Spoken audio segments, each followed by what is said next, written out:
In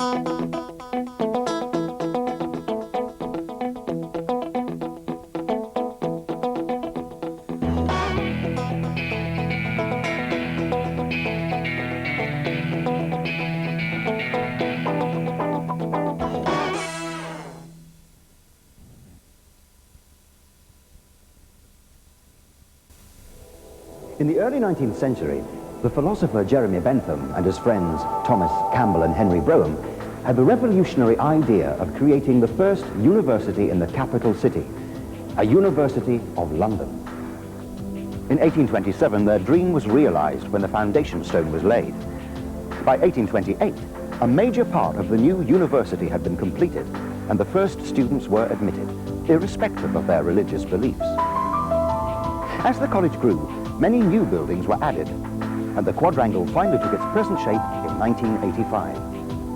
So what began as an 8-acre greenfield site has today spread throughout Bloomsbury and beyond. Additional faculties, research centres and departments have all been added, making UCL what it is today, a top-rated university with an international reputation for excellence in teaching and research across the academic spectrum. From the outset, the college offered a wide curriculum. Many subjects were taught here for the first time in a university. Today, its academic departments cover a wide range of disciplines. Here are just a few.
UCL's history of openness to new ideas and innovation in education have today brought it to the forefront of research and teaching internationally. Its academic staff are at the leading edge of research in their field and are actively encouraged to work in parallel with people working on related problems. UCL is, and will always be, deeply committed to teaching and research of the very highest quality.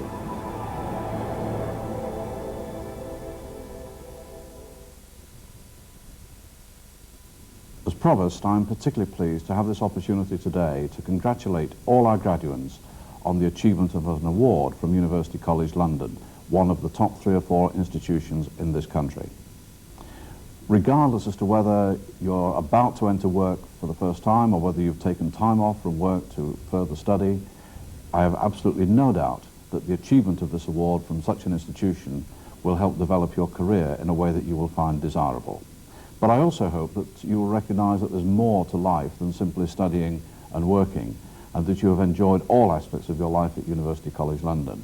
And if so, that you would wish to maintain contact with us by becoming a member of the Alumnus Association, and maybe by furthering the development of the college in the longer term future by becoming a friend of University College London. But whatever you choose to do, I wish all of you every future success and happiness.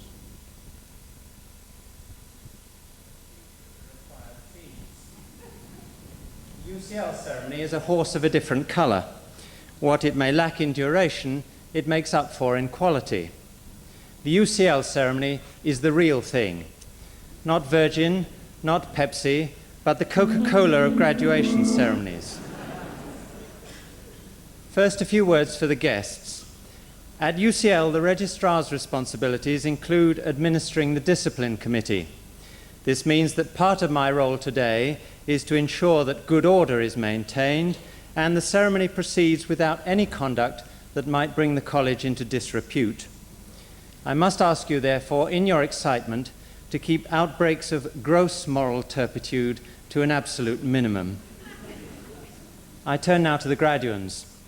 UCL agrees with Sir Ron Deering and Her Majesty's government that education should be a process of lifelong learning. So although you have completed your formal degree programme, even during this graduation ceremony, you will undergo a continuing personal development process. The proceedings are so organised that a number of valuable transferable skills will be imparted to you, without your noticing it, by a kind of ceremonial osmosis. Your first test was to find the seat with your name on it. This multiple-choice geographical task will be reinforced with a practical test when we require you to leave your seat to come to the platform and then find your way back again in semi-darkness. Nowadays, of course, learning by rote is largely discredited as an educational tool. But having found the seat with your name on it, between now and the start of the presentation, we want you to memorize your name. This sense of identity will be useful to you on many occasions during your future career. But here and now, if you lose your card between your seat and the platform, you will be able to whisper your name to the Dean, thus demonstrating that unflappability in a crisis which is so highly prized by employers. When you come to the platform, the Dean will announce your name. You are then faced with the challenge of walking across the stage in the spotlight. This includes an elementary anatomy test. You are required to identify the Vice Provost's right hand and to shake it. As you may know, 1998 is the 250th anniversary of the birth of Jeremy Bentham, who was an inspiration behind the founding of the college as the University of London in 1826. He is not able to attend the ceremony today, but I trust you will make his acquaintance at the reception in the cloisters. Please beware of unauthorized persons attempting to sell you authentic locks of his hair or T-shirts supposedly worn by him. I should like to make a few remarks about graduands' names. Last year at our ceremonies, degrees were awarded to Eva Shakuri Bakhtiar Torredrado, Ana Maria Miranda Botelho Texera, Inigo Oranga Caballero, and Benjamin J. Bracegirdle, to name but four. And in the green room at the back of the stage, the Dean who will announce the graduands' names is even now undergoing intensive training in pronunciation. On his behalf, I ask your indulgence if he should swallow a glottal stop, stumble over an irregular diphthong, pronounce a silent P, or fail to enunciate correctly Gabriel Batistuta, Leonardo DiCaprio, Ivana Trump, or St. John Chumley Fanshawe, none of whom will be graduating today. Now, I need to make a few remarks about applause. UCL aspires to the highest quality in all things, and one of the less well-publicized qualifications for the post of Provost of UCL is that he or she should be a supporter of Manchester United. Our present Provost, Sir Derek Roberts, has, I'm happy to say, met that criterion. Now, there are some forms of audience participation which, although de rigueur at Old Trafford, would not sit comfortably at degree ceremonies. Mexican waves will undoubtedly slow proceedings down. Choruses of "There's only one Derek Roberts" are not quite becoming. Some years ago, when a graduate from Spain shook the Provost's hand, there were cries of "Olé" from a section of the audience. We want your acclamation to be loud and appreciative, but we recommend clapping. In order that every name is heard and every graduand gets his or her due credit, we seek to orchestrate the applause a little. If you wish to applaud or cheer individual graduands as they walk across the stage, please do so, but I ask you to allow the Dean to announce the name of the graduand clearly first. Please do not clap when the Dean is not expecting it. At the end of graduating groups, the Dean will also lead you in a general ovation for those who have just processed. Then we want everyone, in the words of the New Oxford English Dictionary, to give it the full Monty. Some prohibitions. I have to ask you not to use video cameras or to take flash photographs. The local authority forbids both kinds of photography in the Logan Hall, and if any of you break these rules, I really don't know what we'll do. When I've finished these instructions, there will be a musical interlude before the procession enters. These Spice Girls have had to withdraw at the last minute, but they are replaced by a baci, a brass ensemble. When the procession enters, we do not want you to be intellectually idle. Please do not simply gawp. You can speculate on imaginative uses for the college mace. You can assess the sartorial merits of the gowns displayed and the catwalk potential of the wearers. In particular, can I recommend that you practice your command of collective nouns on this gaggle of academics? There will be a clear lack of principals, a veritable forest of deans, and a disturbing loss of faculties. This ceremony is a formal occasion when we celebrate our graduands' achievement. It is a day when we as the college are especially proud of our students and happy for them and their families and friends. So my final instruction to both guests and graduands is the most important. More than anything, we urge you to enjoy the ceremony and the reception afterwards, to relish the occasion and to have fun. It is our particular wish that you should all remember this day with lasting pleasure. Thank you very much.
Ladies and gentlemen, the academic procession will now enter the Logan Hall.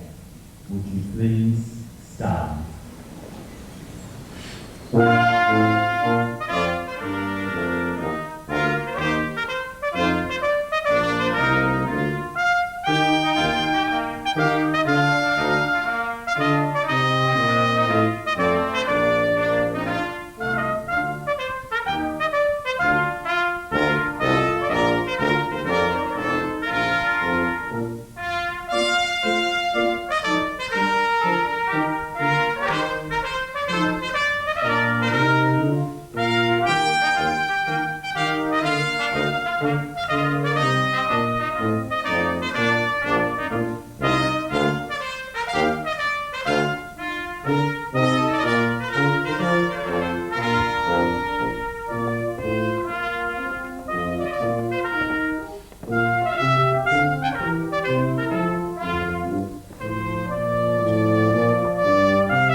be seated.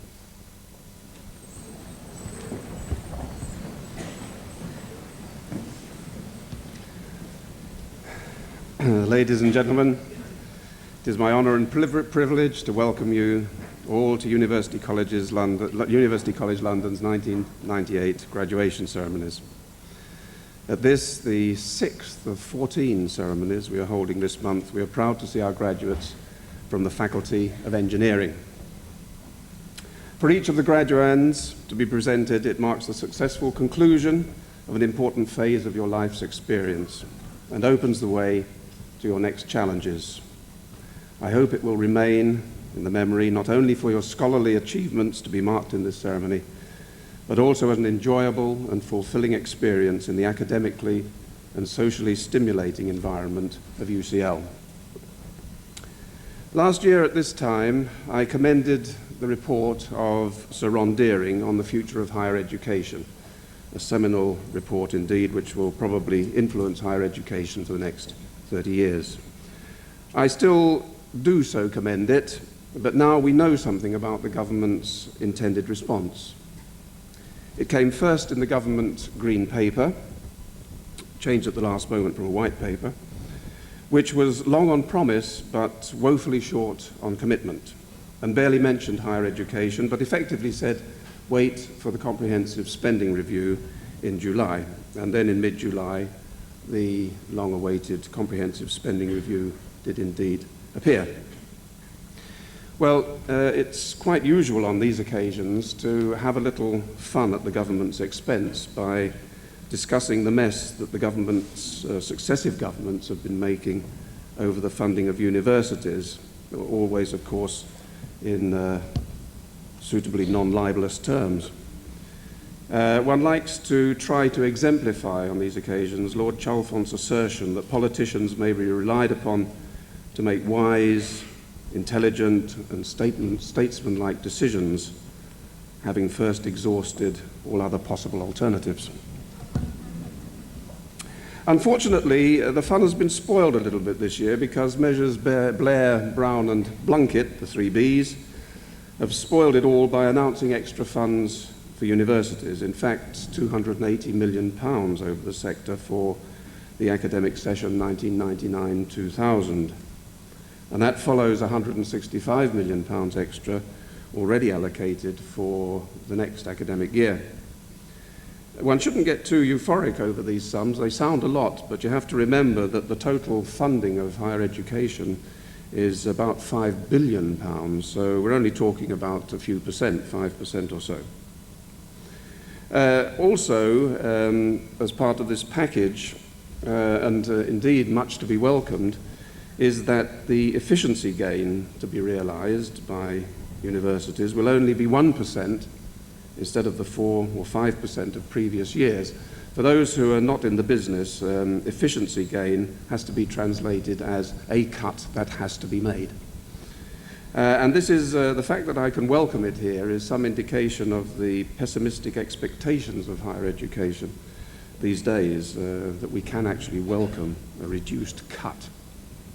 Anyway, this efficiency gain removes about £50 million from the £280 million, but it still leaves a substantial £230 million over the sector, and this sounds good, and as far as we are aware, it's genuinely extra money, so that's good. But an accountant might ask, well, where does it come from?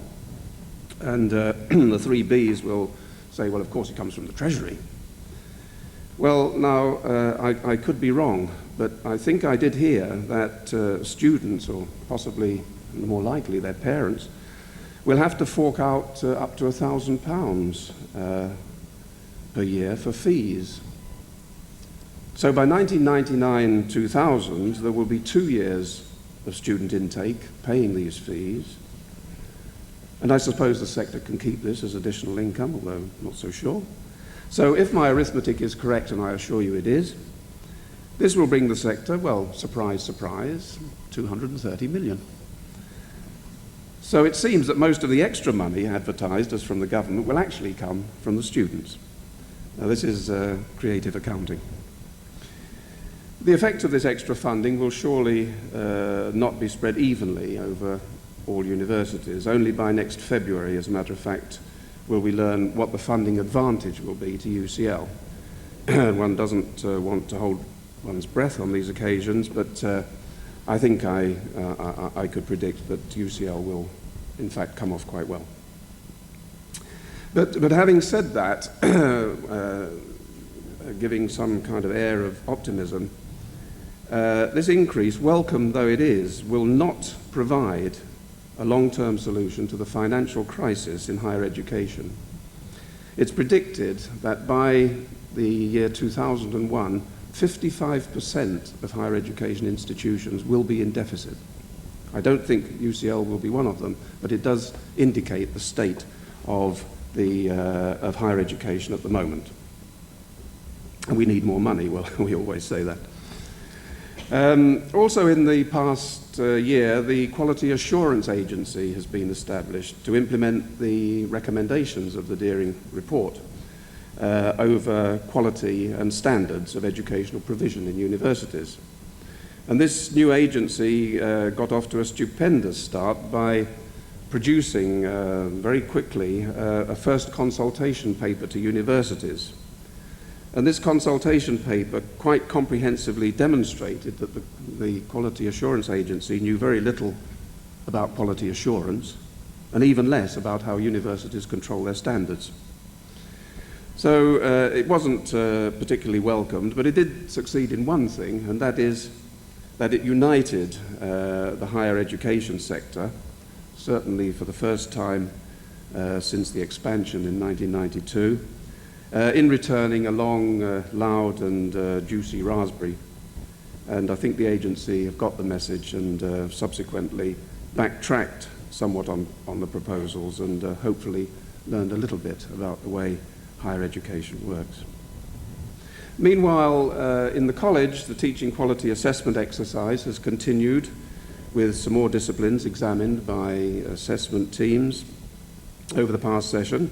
Our record of excellence, I'm glad to say, is maintained, even enhanced now. We have had 21 subject areas assessed.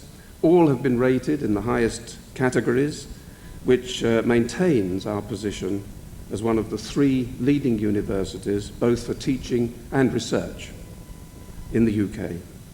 The others being the 2 more ancient institutions just to the north of Watford. Well, we believe that UCL has many unique features which distinguishes it from the 100 or so other higher education institutions in the UK, other, of course, than its exceptionally talented body of students. One such feature is the remarkable variety of research and development activity.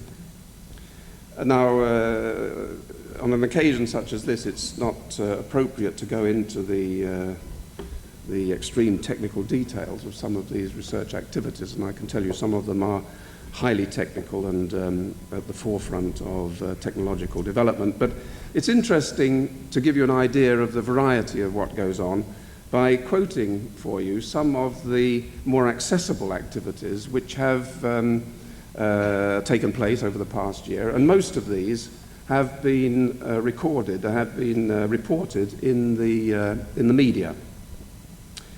Well, the first is in the end of last year, in September '97, it was extensively reported the successful launch of the Cassini spacecraft to Saturn. Very exciting mission, and amongst other technical wizardry included in that mission was an electron spectrometer designed and built at UCL. Its mission to unravel the mystery of why Saturn has rings and why we don't. UCL now has a virtual prospectus. The Center for Advanced Spatial Analysis is producing images on the web which enable prospective students actually to enter and walk about in the buildings on the college site. Soon enough, we shall have virtual lecturers there as well. And there are some would say that they have always been present at UCL.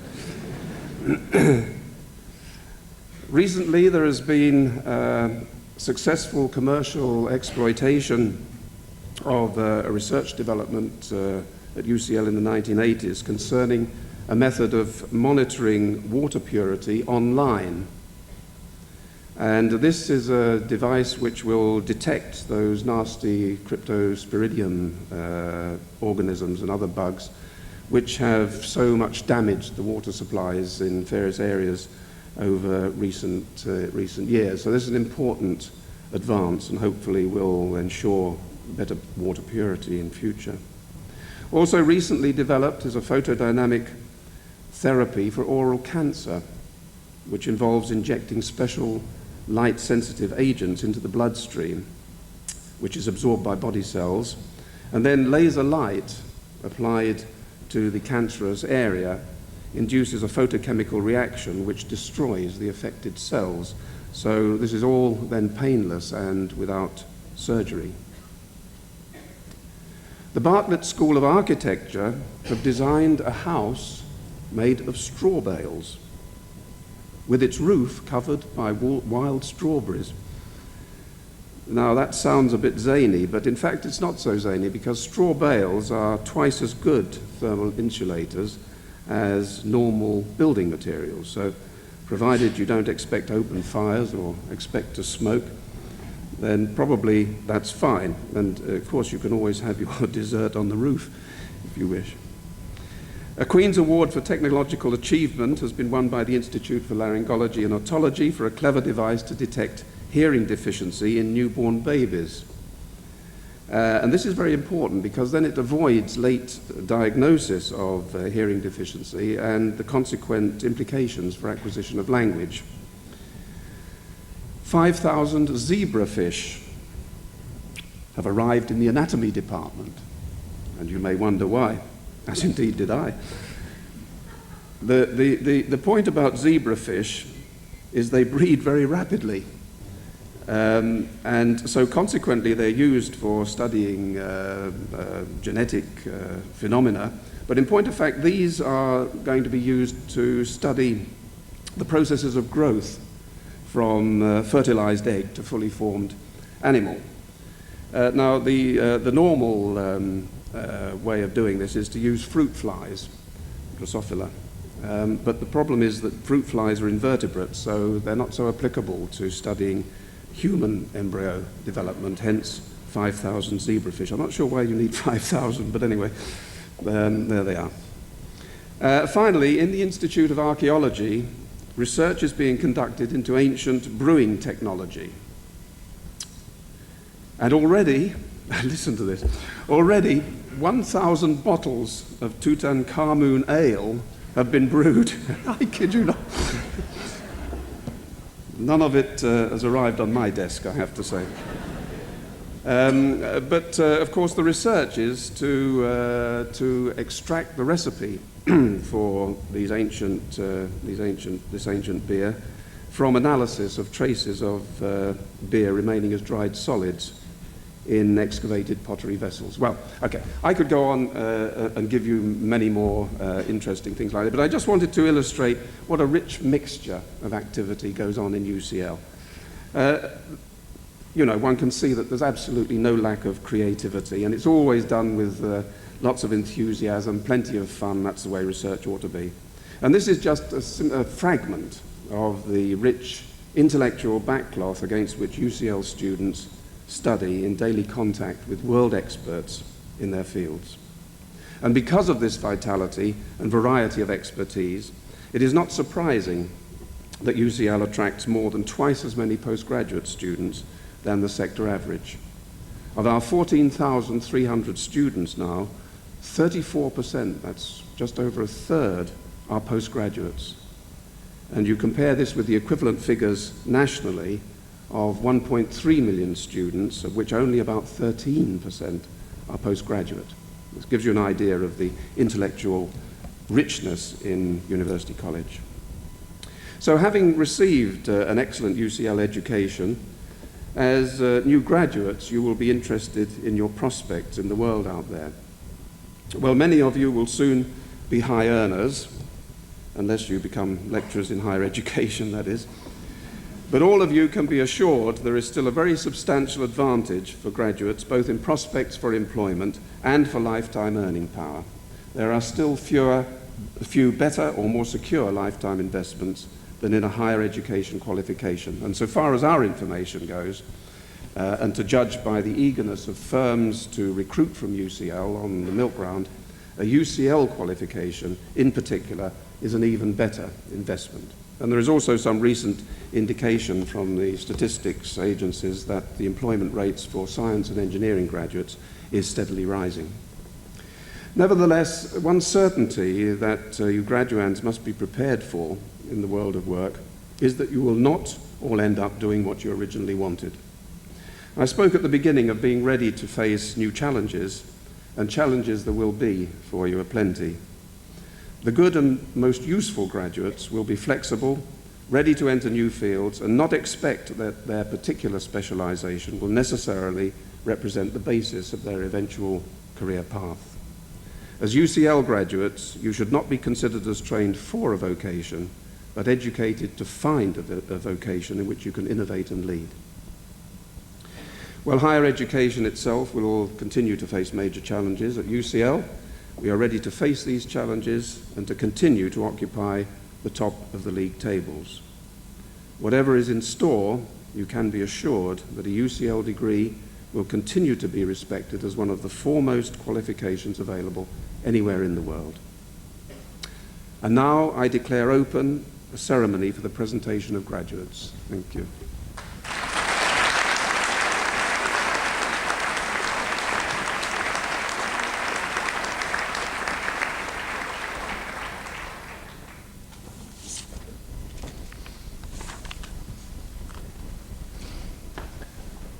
Vice Provost, on behalf of the Faculty of Engineering, I have pleasure in presenting to you these candidates who have been admitted to the degree of Bachelor of Engineering, Master of Engineering, or have been awarded a postgraduate qualification.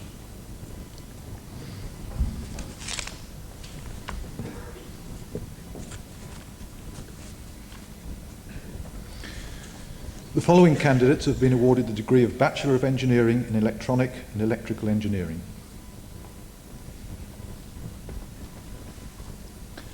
Mazlan bin Hussein.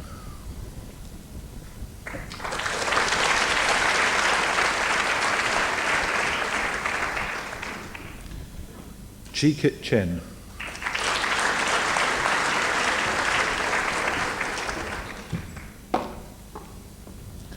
Sukwa Suki Chow.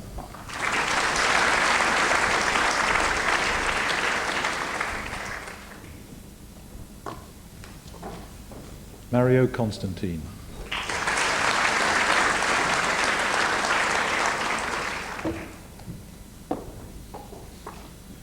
Fiona Fu.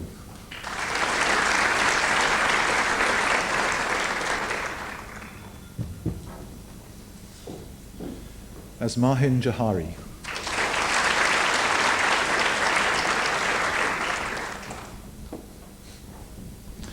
Wee Seong Lee.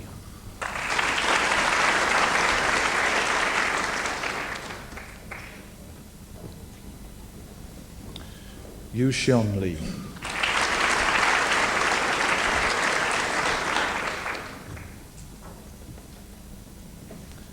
Pak Hin Lung.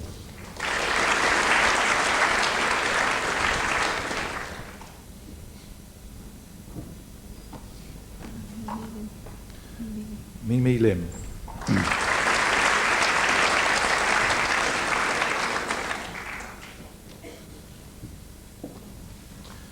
Kun Yu Lok.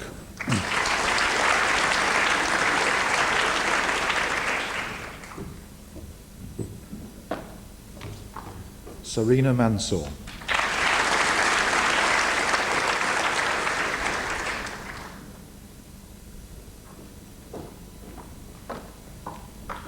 Noraliza Maslan.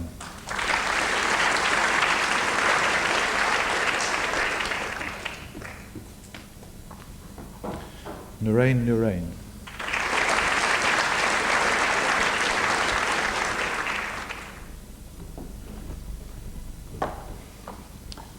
Ta Wei Ong.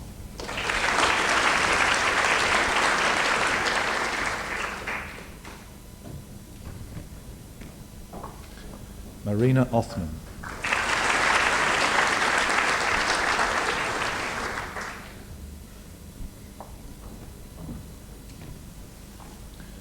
Milan Patel.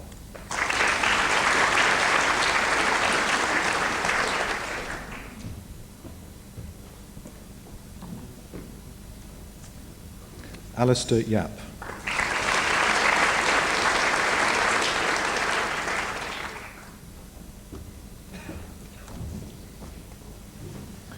Michael Young.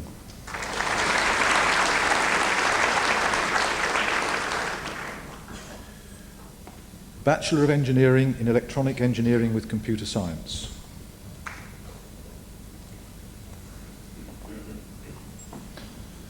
Aranun Balasubramanian.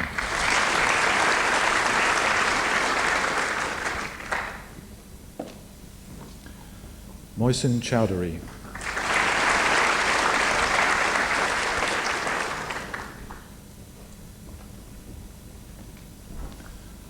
Uweoma Uweha.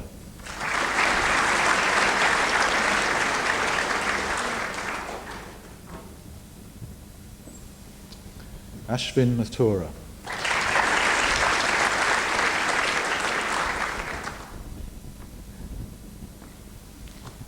Andrew McCartney.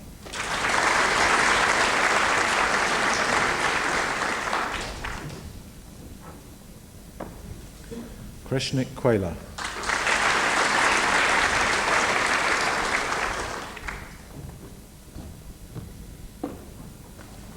Desmond Silvera.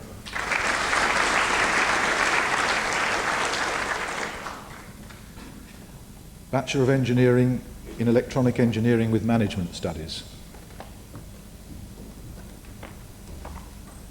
Jonathan Clark.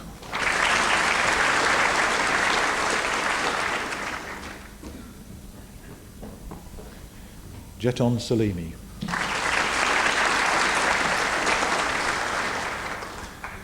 Bachelor of Engineering in Electronic Engineering with Medical Electronics. Ashraf Abu Khalef.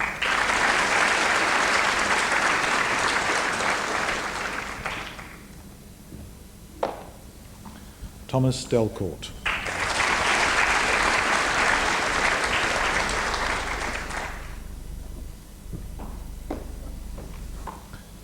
Sonali Mangani.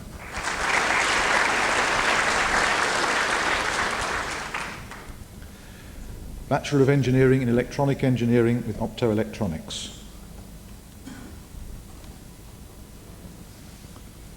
Irfan Malik.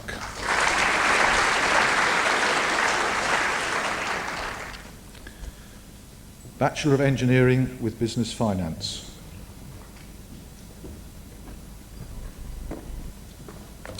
Farouk Abdul Khalid.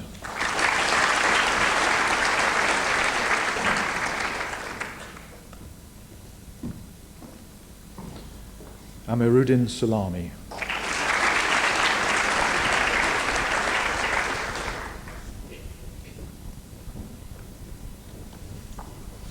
Vincenzo Esposito.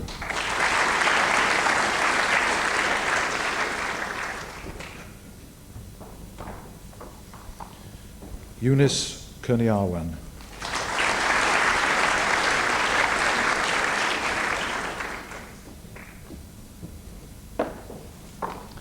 Chen Li.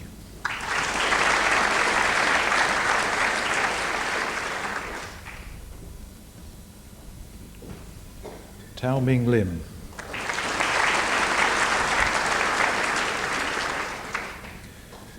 BSc in Engineering Studies.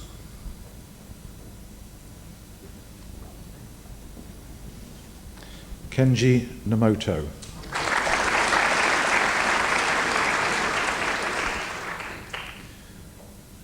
Bachelor of Engineering in Mechanical Engineering.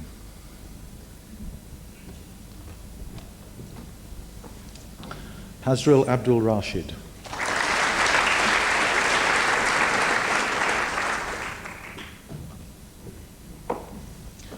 Theodore Asimakopoulos.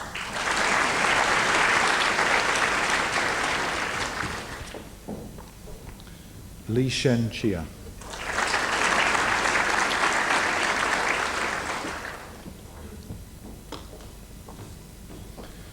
Ramesh Gomez.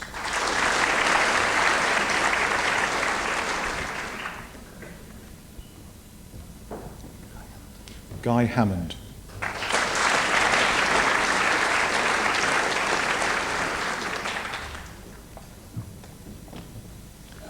Clive Hill.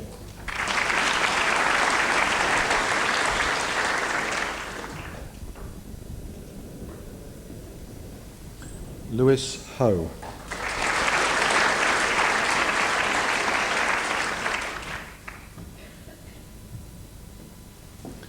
Hon Meng Lee.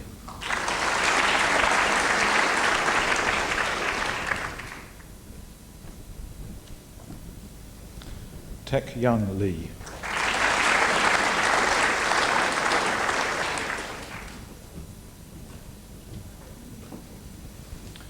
Andrew Love.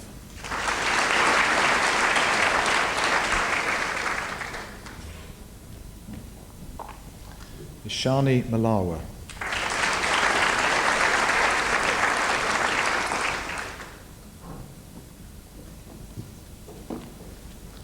Paul Mint.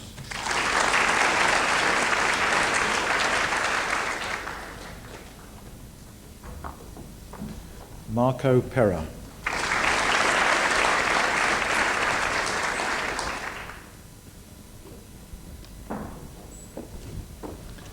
Vinay Rai.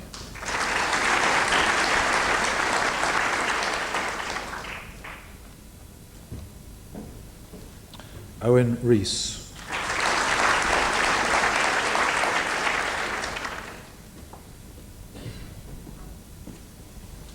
Hadafi Samad.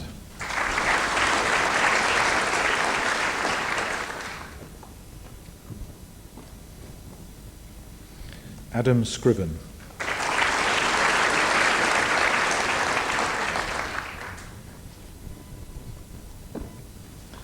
Barry Shepherd.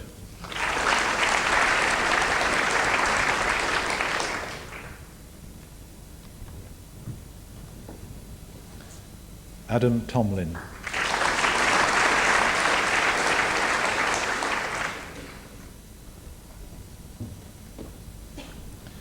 Yu Chun Se.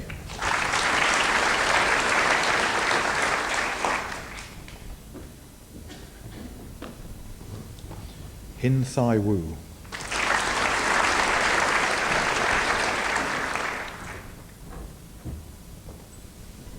Loon Chan Yo.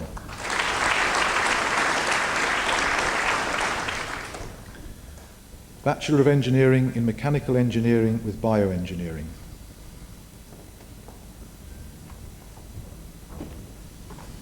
Hazel Crane.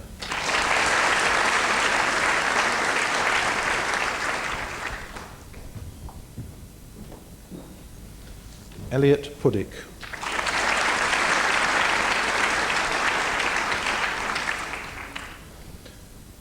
Bachelor of Engineering in Naval Architecture and Ocean Engineering.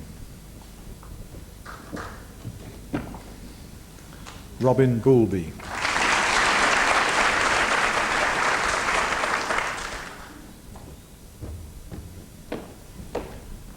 Julian Souls.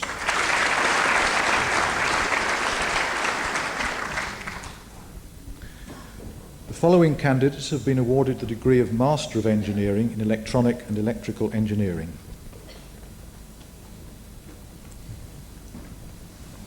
Frank Kessler.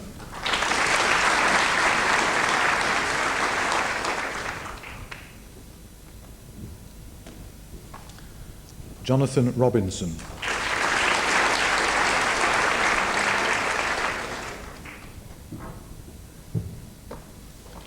David Wu.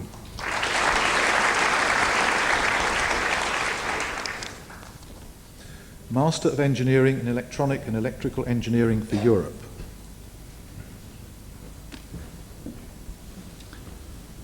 Marvin Govindan.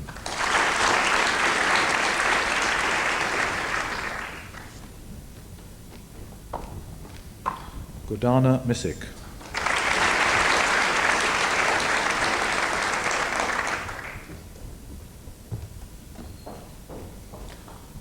Francis Shillito.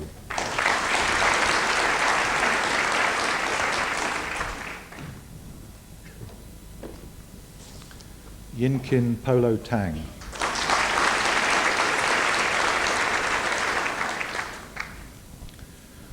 Master of Engineering in Electronic Engineering with Computer Science for Europe.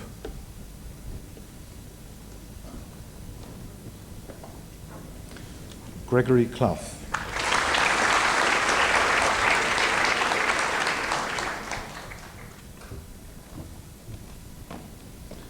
James No.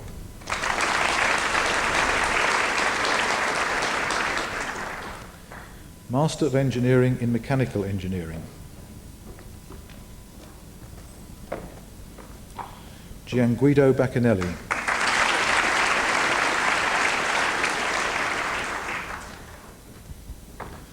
Andrzej Bielinski.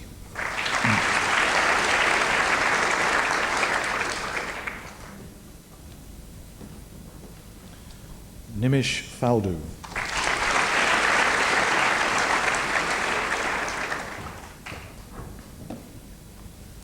Albert Ha.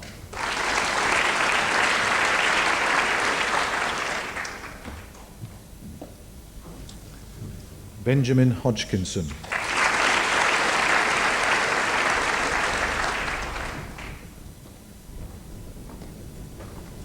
Alexander Jankovic.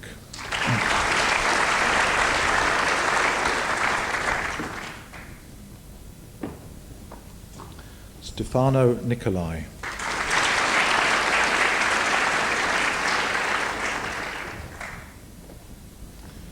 John Pang.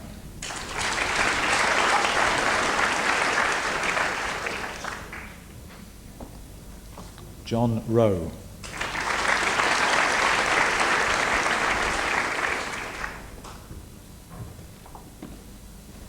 Simon Thorpe.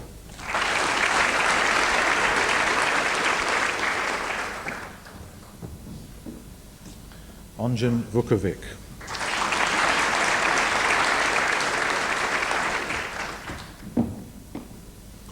Samson Weldu.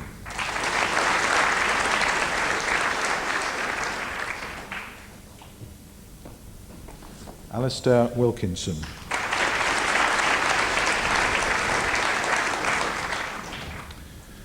The following candidates have been awarded the degree of Master of Research in Telecommunications.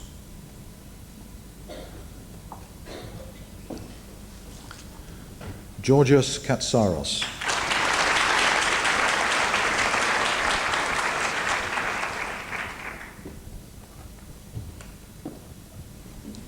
Matthew Lorriman.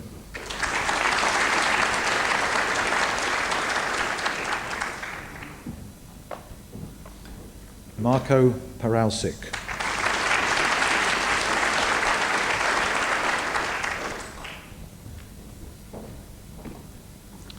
Suleiman Youssef.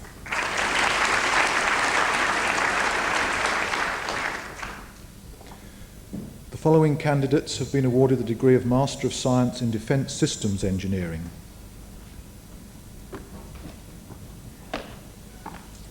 James Canning.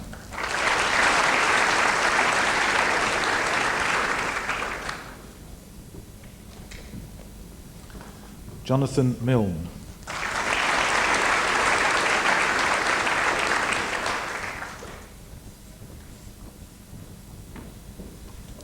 David Roberts.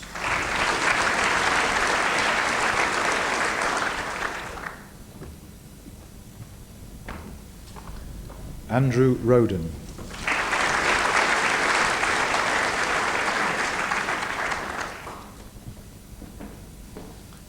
Timothy Saunders.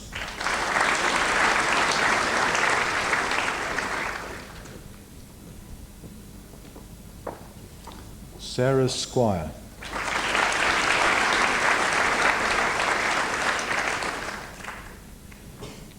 Master of Science in Information Technology.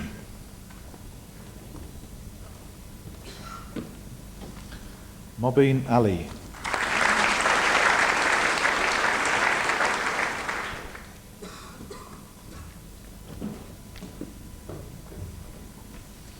Andrew Bloomfield.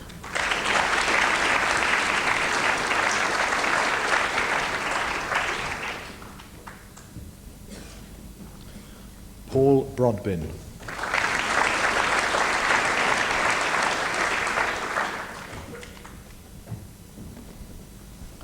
Robert Brown.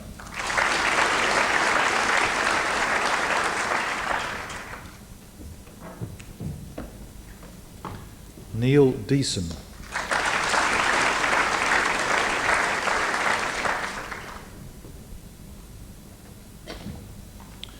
Deepak Gorasia.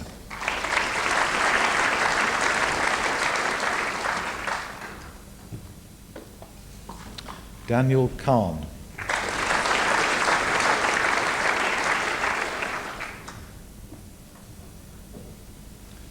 Ken Loveday.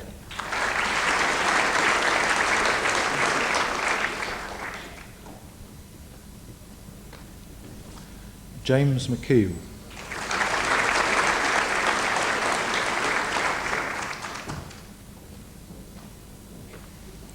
Miles Offord.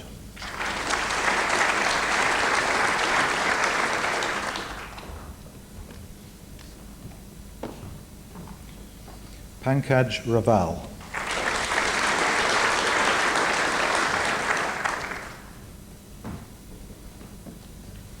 Arno Reut.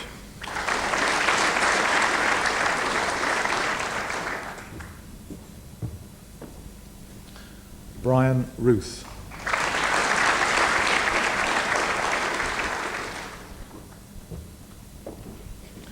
Roger Stockley.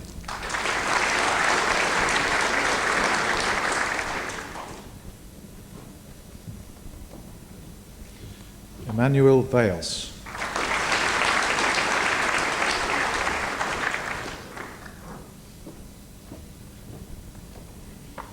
Jacqueline Eo.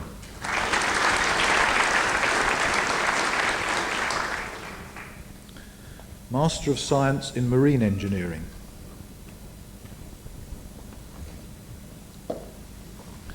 Jeffrey Adams.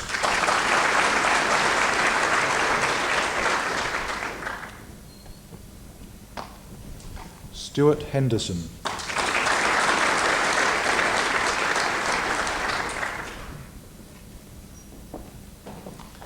Mary Sinclair.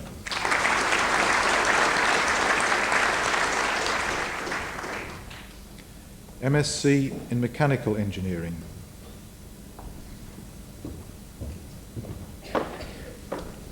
Stanley Neo.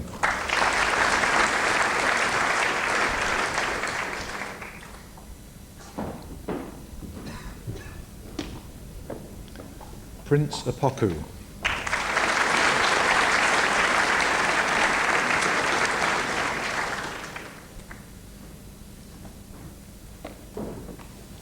Rupali Patel.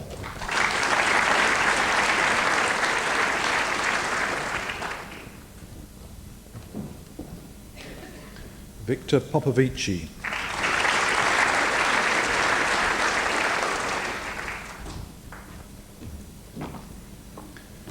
Bijan Talai Faz.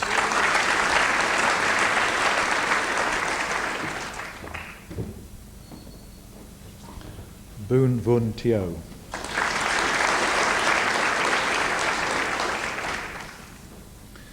Master of Science in Microwaves and Optoelectronics. Barbara Audick.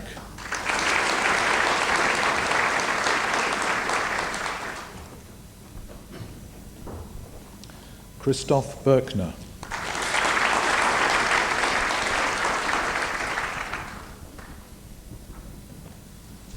William Jenkins.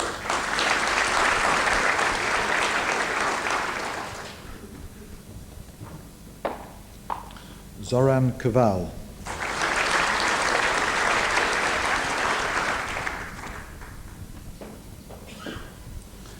Benoit Legal.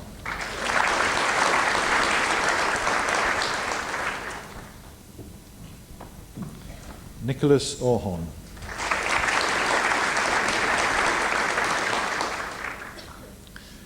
Master of Science in Naval Architecture.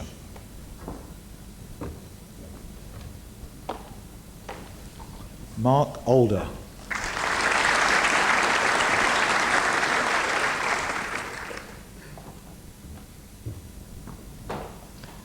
Patrick Duggan.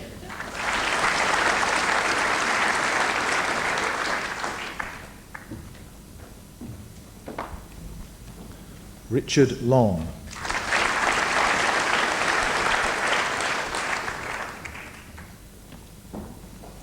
David Manley.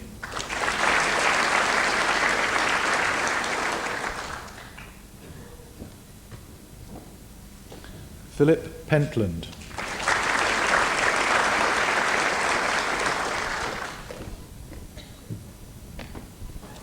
Philip Russell.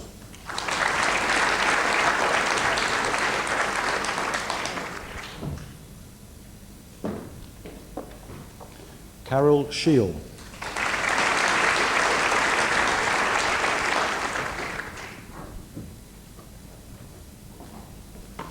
David Stevenson.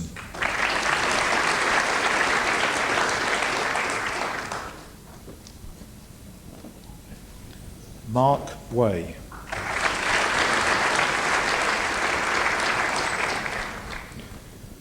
Master of Science in Refrigeration and Air Conditioning.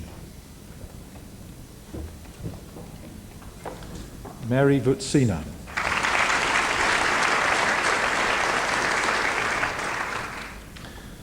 Master of Science in Telecommunications. Jitendra Bhatt.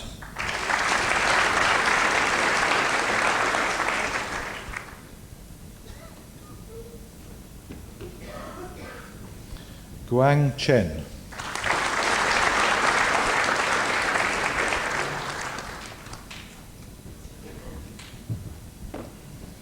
Jeffrey Chu.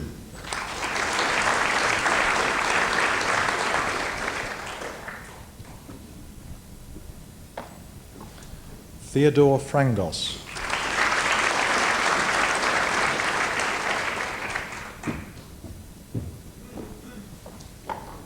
Chi Chung Hao.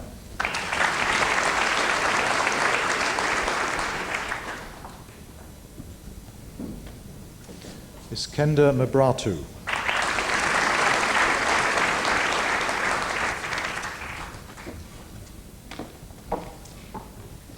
Corinne Narasiguin.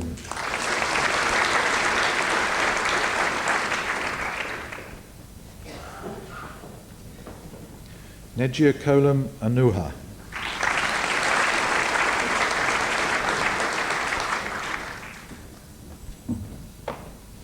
Graham Peace.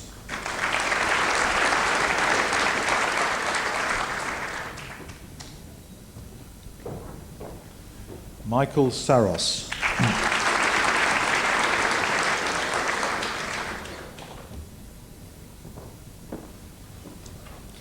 Themistocles Tumpaloudis.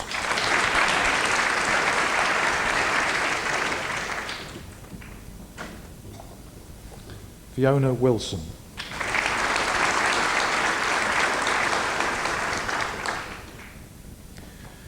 The following candidates have been awarded the degree of Doctor of Philosophy in Electronic and Electrical Engineering.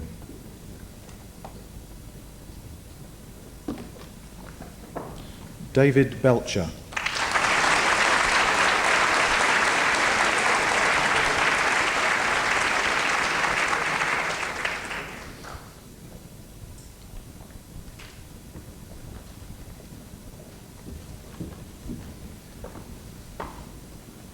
Abthalali Koswabegi. That's it.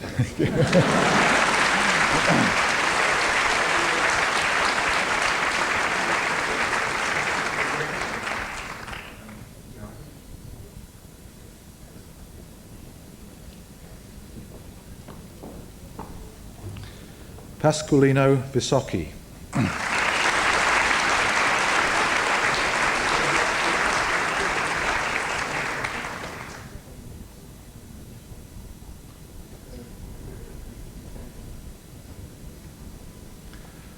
Doctor of Philosophy in Electronic Engineering. Richard Blake.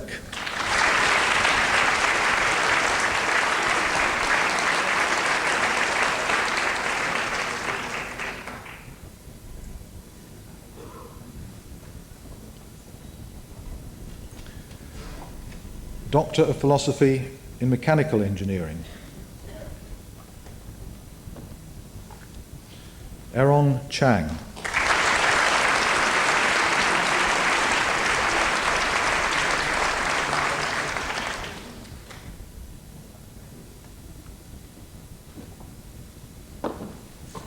Kathleen Queenan.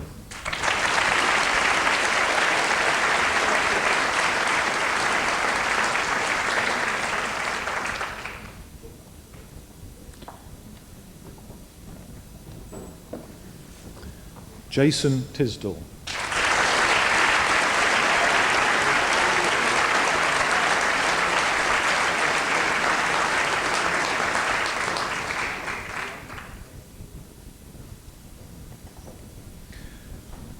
Doctor of Philosophy in Ocean Engineering and Naval Architecture.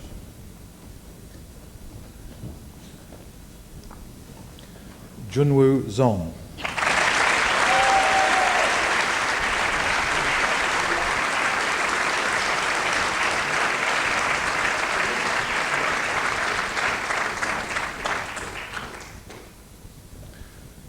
This concludes the list from the Faculty of Engineering. Thank you, Vice Provost.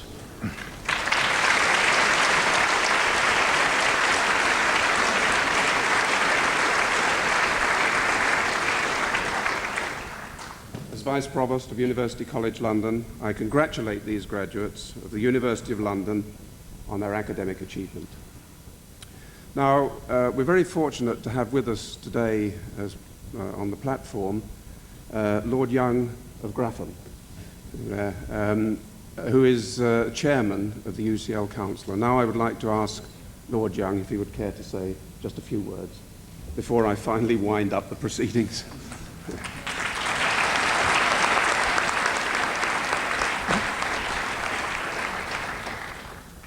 Vice Provost, ladies and gentlemen, first could I congratulate all the graduands, but even more, could I congratulate any of the parents who happen to be here today?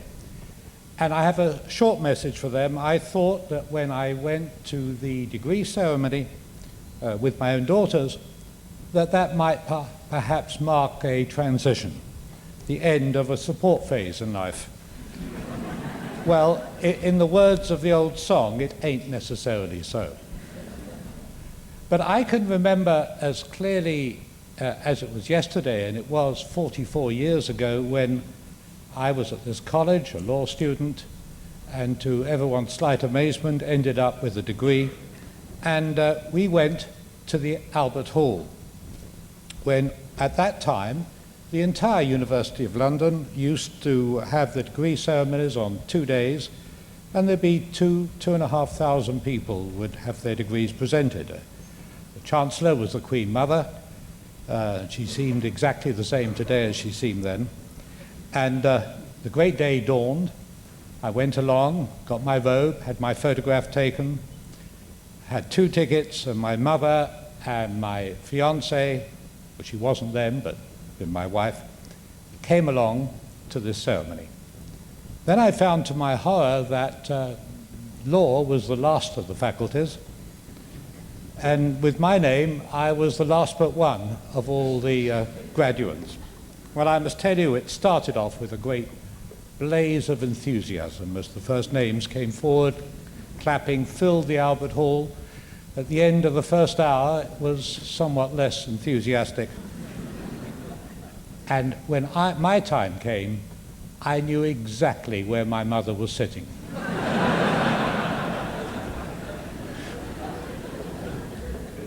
But it is a great day for everyone here. And I would like just to say to all the graduates, what a marvelous world you're going into, and what tremendous opportunities you have before you.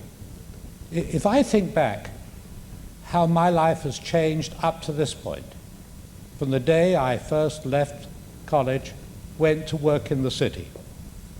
And think of the things that we take for granted today that were absolutely inconceivable then.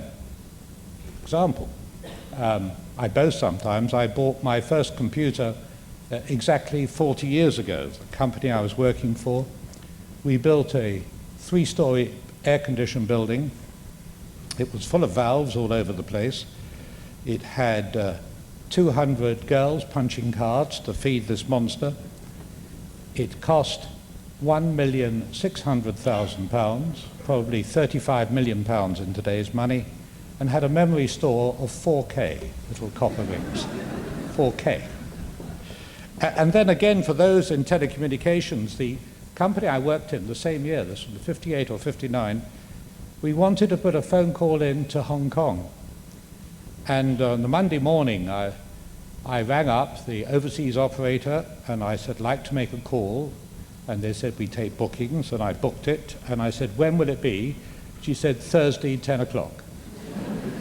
And it turned up late that afternoon, 3.5 days to make a call there. And today, when email is ubiquitous, when direct dialing, you can contact almost anywhere in the world, we take all these things for granted. Is it an improvement? Well, it depends. It is if you're trying to contact someone. It isn't if they're trying to contact you. So it's another one of these relative improvements. But the changes that I have seen in these last decades will be as nothing to the changes that you, the graduates, will see during your working lives ahead of you. And whether you go into academia, whether you go into commerce, industry, or even, heaven forbid, the governments, wherever you go, you are going to be living through decades of change, and you are going to have the opportunity of playing your part in transforming the way in which all of us live. It is a great opportunity, and I wish you all the very best of good fortune in doing so. And when you reach the peak of your professions and your occupation, say 2025, 2030, I would like you to come back and have a word with me and tell me exactly what it's like. That's the definition of an optimist, you see. There is one other thing I would like to say. When you came and shook the hands of the Vice Provost, you thought that you were perhaps being awarded a graduate or postgraduate degree. Well, you weren't. You became, as at that moment, an alumni. Now, I became an old boy, but that's since become sexist and ageist, but you have become alumni. And I hope very much, as the years go by, you will look back at your time at UCL, not only with affection, but also with a desire to maintain the links with the college. Wherever you go, whatever you do, we are interested, we would like to know, and we hope that you will find the time to come back and help and support us in the future. Thank you all.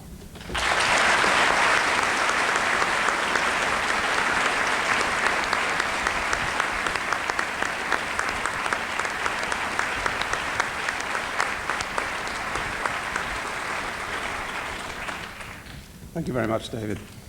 In concluding this ceremony, I reiterate the hope that all the graduates have had a wonderful and memorable time at UCL. I trust you will view your time here as a rewarding experience, and in whatever occupation you end up, you will be able to demonstrate to your employers and colleagues the value of a UCL education. I encourage you also to believe that your education at UCL is not the end of your learning, but simply a stage in the process of lifelong learning that will enable you to be of maximum use to society, to the next generation, and of course to yourselves.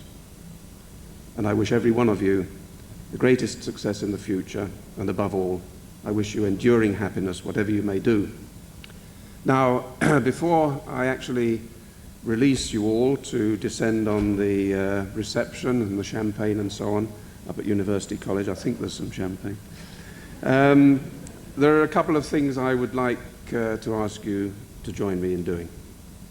The first thing is that these ceremonies would clearly not be, remember there are 14 of these ceremonies, They would not be such enjoyable occasions without a great deal of hard work and competent organisation.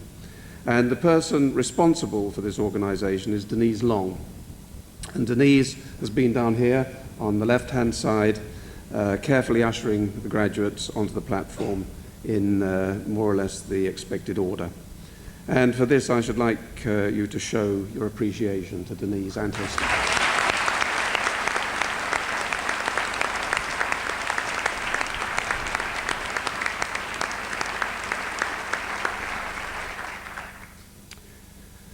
Now then, I think it's quite likely that the great majority of you who've been presented today will owe a substantial debt, certainly of gratitude and probably hard cash, to your parents, relatives, friends who have supported and encouraged you to the achievements which we have honoured in this ceremony. And I think you will wish to show this gratitude. So now, could I ask all the graduates please to stand up? Good. That was the first part of the exercise. Now, can you rotate 90 degrees to face all these people that you've brought with you? And now, can I hear you give them a really, really resounding thank you?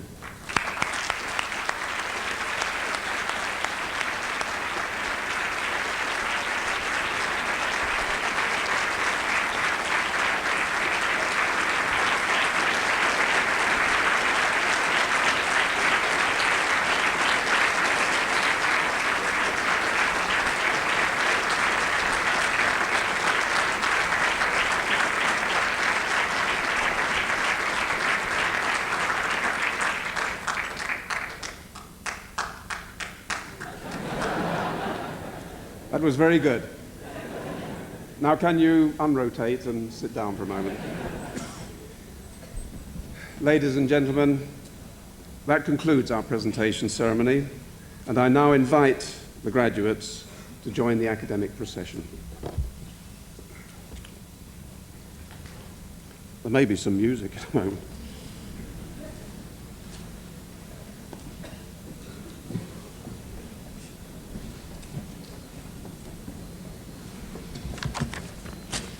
Thank you.